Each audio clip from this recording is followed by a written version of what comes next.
నమస్కారం అండి. నేను మీ పవన్ కృష్ణమూర్తిని. సంక్రాంతి వస్తుంది కదండి.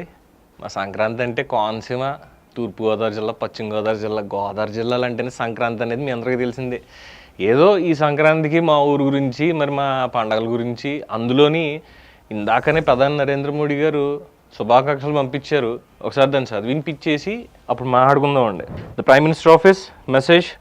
I'm happy to learn that the festival of Jagganna Thota Prabha is being held in Kanuma Day, the third day of Sankranti Pongal in East Godavari district, Andhra Pradesh.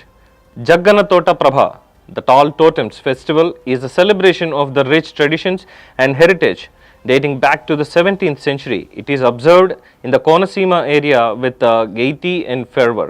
The gathering of devotees from within the country and abroad for the auspicious occasion reflects the continuity of our socio-cultural traditions.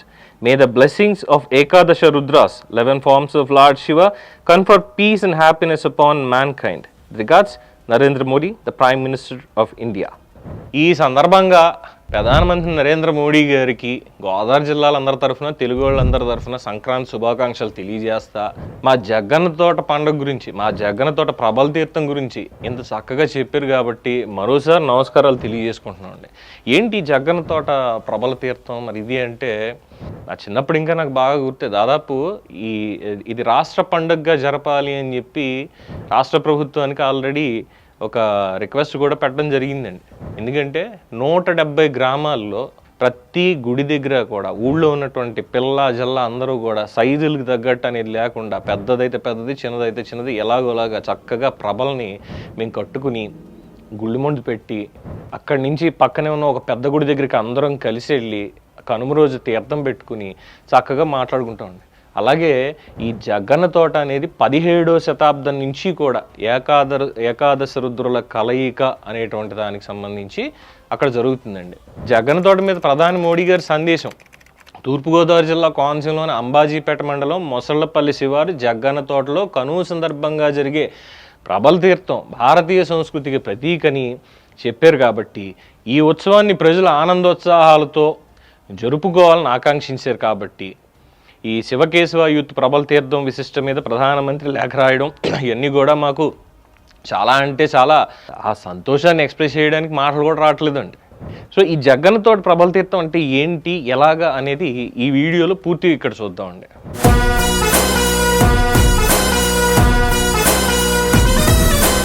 Andhra Pradesh రాష్ట్రం తూర్పుగోదావరి జిల్లా కోనసీమ ప్రాంతం భారతదేశపు గ్రామీణ సంస్కృతికి, నదీ పరివాహక నాగరికతకి, శివభక్తి సాంప్రదాయాలకి ఒక నిలువెత్తు సాక్ష్యంగా నిలుస్తోందండి. పచ్చని పంట పొలాలు, నదుల మధ్య విస్తరించున్నటువంటి మా గ్రామాలు, ఉత్సవాలతో ఉప్పొంగే మా ప్రజాజీవనం మా ప్రాంతానికి ప్రత్యేకమైన గుర్తింపిస్తున్నాయండి.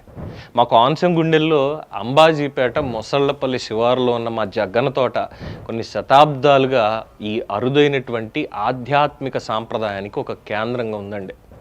ఆలయ గోడలేం లేవు, గోపురాలు లేవు, శిలా విగ్రహాలు లేవు. అయినా సరే అక్కడ మా శివయ్య అక్కడే సజీవంగా కొలువై ఉన్నాడు అనే ఒక విశ్వాసం మా తరతరాలుగా మా హృదయాల్లో ఉండిపోయిందండి. అదే మకర సంక్రాంతి రోజు, ఉత్తరాయణ పుణ్యకాలంలో కనుమ పండుగ రోజున జరిగేటువంటి మా పండగ, మన పండగ, మన రాష్ట్ర కల్చర్ సాంప్రదాయంగా జగన్న తోట ప్రబల తీర్థం. ఇది ఓ పండగ, ఒక ఉత్సవం కాదండి. ఇది మా కోనసీమ వాళ్ళ ఆత్మ, ఇది మా జీవన తత్వం, ఇది మా సంస్కృతి, ఇది మా సమిష్టి విశ్వాసానికి ఒక అద్భుతమైన ప్రతిరూపం. మా జగన్ తోట అండి ఆ పేరులోనేనండి. పేరుకి ఏదో మామూలుగా జగన్ తోట అనేస్తాం. జగన్న తోట దాంట్లో ఒక ఆధ్యాత్మిక భావం ఉందండి. ఇది ఏదో సాధారణ తోట అనుకుంటారేమో, అదేదో పోనీ పురాతన కాలం నుంచి వచ్చేసింది అనుకుంటారేమో. లేదండి, ఒక రైతు కష్టం. కొబ్బరి తోటేనండి, మామూలు కొబ్బరి తోటే, కానీ అంత అసాధారణమైందండి. ఎందుకంటే ఈ కొబ్బరి తోట మధ్యలోనే ప్రకృతుడిలో మనిషి చేత్తో నిర్మించని ఒక పవిత్ర ఆలయం. ఆ భూమే పీఠం, ఆకాశం పెద్ద గోపురం, చెట్లే ప్రాకారాలు, ఇక ధ్వజస్తంభాలు, నంది, ఇవన్నీ అన్ని కామనేనండి, కనిపిస్తూ ఉంటాయి. ఇక నది ఇచ్చే తీర్థం అండి, అభిషేకానికైనా అదే, ఆశీర్వచనానికైనా అదే. ఇది ప్రకృతితో మమేకమైపోయి చేసుకున్నటువంటి ఒక ఆలయం అండి. అందుకే ఇక్కడ ఆలయం నిర్మించకుండా జరిగేటువంటి ఈ ఉత్సవం చూసారా, ఈ సంప్రదాయంలో గొప్పతనం అదేనండి. శివుణ్ణి ప్రకృతిలో ఏకమైన పరమాత్మగా మేము భావిస్తూ ప్రతీది మధ్యలోనే ప్రకృతి మధ్యలో ఆరాధించుకోవడం కోనసీమ ప్రజలుగా మా ఆధ్యాత్మిక దృష్టికి అదొక దర్పణం. చరిత్రలోకి వెళ్దామండి. జగ్గన్నతోట ప్రబల తీర్థానికి సుమారు 400 ఏళ్ల పైచిలుకు ప్రాచీనత ఉంది. నేను చెప్పట్లేదండి, చారిత్రక కథనాలు పురాణ విశ్వాసాలు కూడా చెప్తున్నాయి. 17వ శతాబ్దంలో కనుమ రోజున ఏకాదశ రుద్రులు అంటే 11 మంది రుద్రులు లోక కళ్యాణార్థం ఈ జగ్గన్న తోటలో సమావేశం అయ్యారు అనేది మాకు చరిత్ర చెప్పిందండి. లోకంలో జరుగుతున్నటువంటి ధర్మాలు అధర్మాలు మనుషుల కష్టాలు సుఖాలు వీటి మీద చర్చించి అందరికీ కూడా శాంతి సౌభాగ్యాలు శుభాలు కలగాలని వరం ఇచ్చారని మా గ్రామీణంలో పురాణ కథనాలండి. ఈ విశ్వాసంతో తరతరాలుగా దీన్ని మేము తీసుకెళ్తున్నామండి. ప్రతి సంవత్సరం కనుమ రోజున ఏకాదశి రుద్రుల ప్రతీకలుగా ప్రభలను తీసుకొచ్చి ఆ తీర్థాన్ని మేము నిర్వహిస్తున్నామండి. ఇది కేవలం ఒక కథగా కాకుండా ప్రజల జీవనంలో ఒక భాగమైపోయినటువంటి మా సాంప్రదాయం అండి. దీని ప్రత్యేకత ఏంటంటే ఈ ప్రభల తీర్థాన్ని ఈ ఒక్క గ్రామానికి కాదండి, కోనసీమలో చుట్టుపక్కల ఉన్న 11 గ్రామాల ఆధ్యాత్మికత, 11 కాదండి, మొత్తం కోనసీమలో ఏ ఊరు వెళ్ళినా సరే మీకు ఆ రోజు అక్కడ ప్రభ కనిపించడం ఖాయం. ఇది మా ప్రతి గ్రామం నుంచి ఒక్కో ప్రభ జగ్గన్న తోటకైతే వెళ్ళకపోవచ్చు, కానీ ఏకాదశి రుద్రుల దగ్గరికి మిగతా అన్ని ఊళ్ళలో ఉంటాయండి. సో ఈ 11 ఊళ్ళకి సంబంధించి ప్రతి ప్రభ ఒక దేవుణ్ణి సూచిస్తుంది. శివుడి ఒక రూపం. ఈ 11 ప్రభలు కలిసి ఏకాదశి రుద్రుల రూపాన్ని సాకారం చేస్తాయి. ఇది మా గ్రామాల మధ్యలో ఉన్నటువంటి ఐక్యత, పరస్పర సహకారం, మా ఆధ్యాత్మిక బంధం దీంట్లో కనిపిస్తుందండి. ప్రభల తయారీ అంటే ఏదో పేపరు తోటి పడవలు చేసినంత ఈజీ కాదండి. ఓ యాగం చేయాలి, ఓ యజ్ఞం వేయాలి, అలాంటిదండి. సంక్రాంతికి దాదాపు 10-15 రోజుల ముందు మొదలెడతామండి. పొద్దున్నే 4:30-5 గంటలకు నిద్రలేసి ప్రభ నిర్మాణానికి ముందుగా పసుపు ఇగ్నిషన్ పెట్టుకుని కొబ్బరికాయ కొట్టి మొదలెడుతూ పెద్దోళ్ళు, యువకులు, పిల్లలు, కళాకారులు, మహిళలు అందరూ వచ్చి కూర్చుంటామండి. గాడడుగు దగ్గర గుడి అడుగు మీదనో కూర్చుని అందరూ మొత్తం భాగస్వాములు ఈ దీంట్లో ఏం చేయాలి, ఎలా చేయాలి, ఈసారి ఏ సైజుకి తీసుకెళ్ళాలి, తేలికపాటి ఎదురు బొంగులు తీసుకొస్తూ ఉంటాయి. ప్రాథమికంగా ఒక శివలింగం ఆకారంలోనే మనకి కనిపిస్తుంది. మనకి అలాగే చేసి దాన్ని కలిపి కట్టి కొబ్బరి పీచుతోటి తాడు బలంగా నేసి దాంతో కట్టి, ఇందులో మాకు స్టీలు లేదంటే ఇనప రాడ్లు ఏది వాడమండి. మొత్తం అంతా కూడా కొబ్బరి చెక్కతో చేసిన బల్ల కానీ వెదురు బొంగులు ఈ మాత్రమే వాడతాం. ఎందుకంటే ప్రకృతి కదండి, ప్రకృతికి ఆ సాంప్రదాయానికి మీ ఇచ్చే గౌరవం ఉండదు. దీని తర్వాత ఇంట్లో ఉన్నటువంటి పట్టు చీరలు, నేత చీరలు, తర్వాత కండెలు అంటామండి. నేస్తారు చూసారా, ఆ పట్టుని కండెలు అంటాం. ఆ కండెదారాలు మొత్తం అన్నీ తీసుకొచ్చి ఒక్కొక్క లేయరు చక్కగా ఆడవాళ్ళు ఓ పక్కన కూర్చొని చెప్తారు, మగవాళ్ళందరూ దాన్ని వేసి బ్యాక్ మొత్తం అంతా సపోర్ట్ తోటి చేస్తామండి. చేసిన తర్వాత సరిగ్గా మధ్యలో ఒక బల్లని పెట్టి పైన గోపురం దగ్గరకు వచ్చేసరికి మన ఆలయ గోపురాల మీద ఉంటాయి చూసారా, శిఖరం మీద ఉంటాయి చూసారా కుంభాలు, అలాగే ఒక కుంభాన్ని నుంచి దాని దగ్గర ఆ సంవత్సరం ఆ పంట ఏదైతే పంట పండిందో దానికి సంబంధించి నెమల పించాలు కావచ్చు, చెరుగ్గళ్ళు కావచ్చు, ధాన్యం ఇది కావచ్చు, ఏదైనా సరే దాని పక్కనే పెట్టి పచ్చగా ఉన్నదాన్ని అలంకరిస్తూ ఉండే. అలంకరించి దాని తర్వాత ఏ పువ్వులు దొరికితే ఆ పువ్వులు, బంతి పువ్వులు, గన్నేరు పూలు, మందార పూలు, అన్ని రకాల పువ్వులతోటి పెడతామండి. దీంట్లో మళ్ళీ మారేడు పత్రి కూడానండి, ఇది కూడా పెడతాం. ఎందుకంటే శివుణ్ణి కేవలం ఒక శక్తి స్వరూపమే కాదండి, సౌందర్యానికి కూడా ప్రత్యేకగా భావిస్తాం కాబట్టి. ఎందుకంటే సుందరేశ్వరుడు అనేటువంటి పేరు కూడా ఆయనకు ఉంది కాబట్టి ఇవన్నీ చేస్తామండి. సో ఈ ప్రభల తయారీలో వస్తువులన్నీ కూడా ప్రకృతి నుంచి వచ్చినవే. తాటి శూలం, టేకు చెక్క, పోక చెట్ల పెంట్లు, మర్రి ఊడలు, కొబ్బరితాళ్ళు అన్నీ పెడతాం దీంట్లో. ఇవన్నీ కూడా ఆ శివయ్యకి చాలా ఇష్టమైనటువంటివి. ఇది మాకు మేము చెప్పుకునేది కాదండి, ఎప్పటి నుంచో పెద్దోళ్ళు చెప్తుంది. ఈ ప్రభల నిర్మాణంలో మా గ్రామానికి అంటే ఒక్కొక్క గ్రామానికి ఉండేటువంటి సాంప్రదాయం, ఆ ఊళ్ళో ఉండేటువంటి ఆలయాల శిల్పకళ, ప్రకృతి పట్ల ఉండేటువంటి గౌరవం ఇవన్నీ కూడా మేము అందులో చూపిస్తామండి. ప్రతి నూలు దారం, ప్రతి పువ్వు, ప్రతి అలంకరణ మా విశ్వాసాలండి. దాని వెనకాల చాలా కథలు ఉన్నాయండి.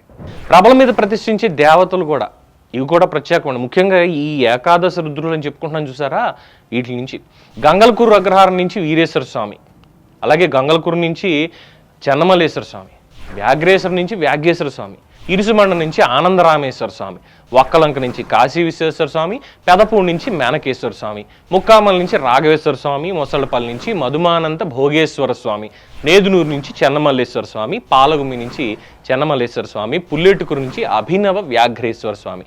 వీళ్ళని ఏకాదశ రుద్రులు అని ప్రభలుగా కట్టి తీసుకొస్తామండి. ప్రతి దేవుడికి, ప్రతి శివుడికి కూడా, అంటే శివుడు రూపాలే కదండి, ప్రత్యేకమైనటువంటి చరిత్ర, భక్తుల కథలు, ఆ ఊరి కథలు అన్నీ ఉన్నాయండి. ఆ రోజు అక్కడ డిస్కస్ చేస్తాం. ఇక ఈ ప్రభలు కట్టడం ఒకటే కాదండి, ఆ రోజు జగ్గన్న తోటకి చేరే మార్గం ఉంటుంది చూసారా, ఇది చూడడానికి ఈ దేశాల నుంచి కూడా వస్తారండి. ఇదేమీ మనకు రోడ్ల మీద, హైవేల మీద వెళ్ళిపోవండి ఊరికే. కౌశిక నదిని దాటుకుంటూ పంట పొలాల మధ్యగా వెళ్తామండి. ప్రభని కనుక ఒక్కసారి ఎత్తిన తర్వాత మళ్ళీ కిందకి దించకూడదండి.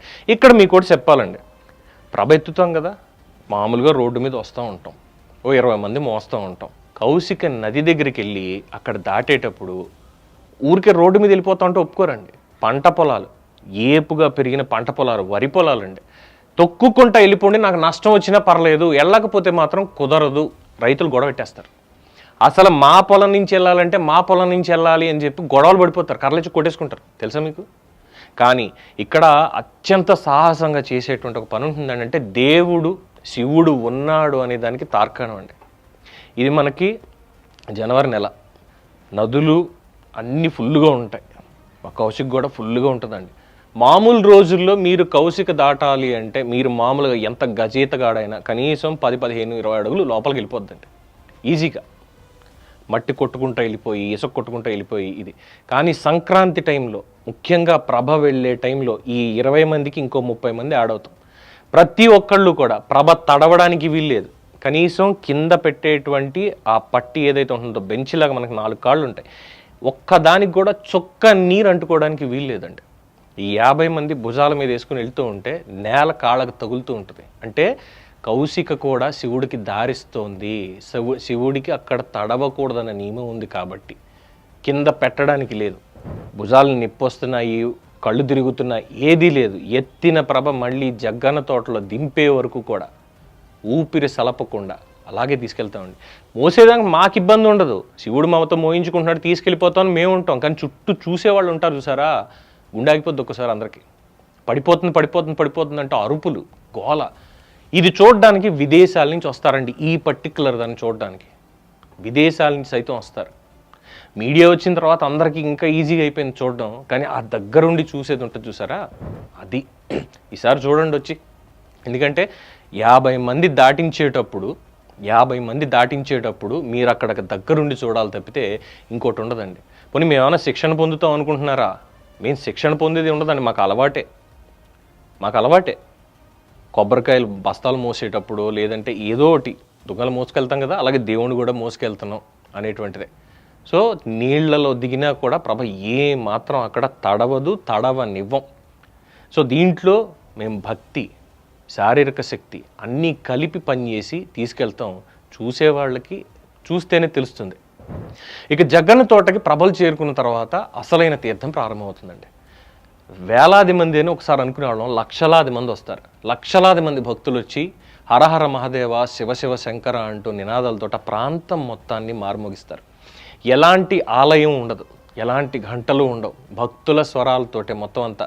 ఇక మాకుండేటువంటి వాద్యాలు ఇవన్నీ మామూలుగానే ఉంటాయండి, తప్పటిగుళ్ళని, ఇంకోటని, లేదంటే సన్నాయని, అన్నీ మామూలుగానే. పందిళ్ళు ఉండవు, అదే పెద్ద కళ్యాణోత్సవం జరుగుతుంది అన్నట్టు పందిళ్ళు వేయడం ఉండదు. కొబ్బరి చెట్ల నీడలోనే భూమి మీదే జరుగుతుంది. మీరు వస్తే కూర్చోవడానికి కింద జంబుకానాలు లాంటివి కూడా ఏమండి, హ్యాపీగా మట్టిలోనే కూర్చోవడం, హ్యాపీగా చూడడం, దండం పెట్టుకుని వెళ్ళడం.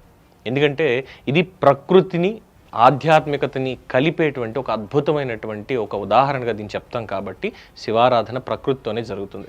ఇక తీర్థం అయిపోయిన తర్వాత ప్రభలని తిరిగి వచ్చే దారిలోనే రాత్రి అయినా సరే మళ్ళీ అదే కౌశిక కాలంలో మళ్ళీ తడవకుండా మా ఊరు తీసుకెళ్ళాలండి.